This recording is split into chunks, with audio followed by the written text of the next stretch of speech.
நீங்கள் உங்கள் ஆன்மாவை சந்தோஷமாக வச்சுக்கிட்டீங்கன்னா அது உங்களை சந்தோஷமாக வச்சுக்கும். உங்கள் ஆன்மாவை சந்தோஷமாக வச்சுக்கிறது என்ன? சோல் எனர்ஜி கொடுக்கணும்.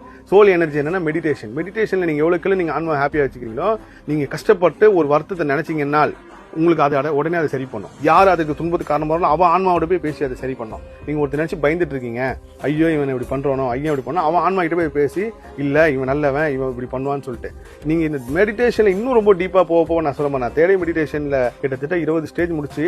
இப்போ என்னன்னா, நான் அன்னைக்கு இப்போ சொன்ன ஒரு பேட்டியில் நான் வந்து இந்த விவேக் ஒரு படத்தில் வருங்க, யாரை பார்த்தாலும் இவங்கன்னு தெரியுது, அது இன்னும் கொஞ்சம் அதிகமாக இப்போ நான் நினைக்கிறதே விட்டுட்டேன். யாரு நினைச்சா நம்ம அவங்களை கூப்பிடுறாங்க. நேற்று ஒருத்தட்ட பேசிட்டே இருக்கேன், வெள்ளிமலைன்னு ஒருத்தர், அவர் பெரிய முருக பக்தியில் இருக்காரு. அவரை பற்றி நான் பேட்டியில் சொல்லியிருக்கேங்க. அவர் சரணமான அண்ணாச்சிக்கு பூ கொடுத்தவர், முருகர் அவர் மூலயமா எவ்வளோ பெரிய அற்புதம் பண்ணிட்டு இருக்கேன் சொல்றாங்க. ஐயா பாருங்க வெள்ளிமலை கால் பண்றாரு அப்படின்னு சொல்லி அவர் எடுத்து காட்டுறாரு. ஸோ இது வந்து என்னன்னா, உங்க ஆன்மா நீங்க எவ்வளோக்கு ஆன்மாக்கு எனர்ஜி தரீங்களோ.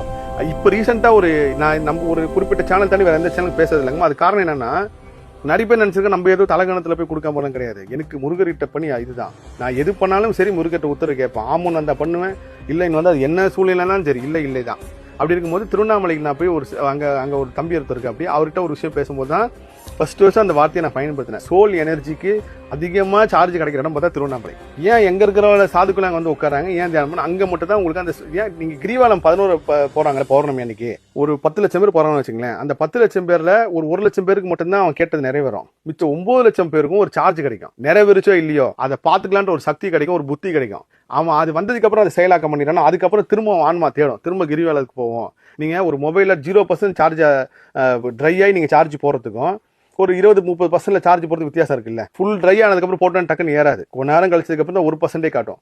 அதுல நீங்க ஃபுல் ட்ரை ஆகி உடனே போய் சார்ஜ் ஏற இடத்துன்னு பாத்தீங்கன்னா சூப்பர் ஃபாஸ்ட் சார்ஜ்னு சொல்லுவாங்க. இப்போ வந்துருக்குல்ல, அந்த மாதிரி அது திருவண்ணாமலை. அந்த சோல் எனர்ஜி அங்கே அதிகமாக கிடைக்குது. நான் யோசிக்கிறேன், இதனால தான் நம்ம குருநாதர் வந்து தேடை மெடிடேஷன் சொன்னதா இருக்கட்டும், எனக்கு முன்னாடி இருக்கிற குருநாதர் இருக்கட்டும், திருவண்ணாமலை போங்கன்னு சொன்னார் போல இருக்கு.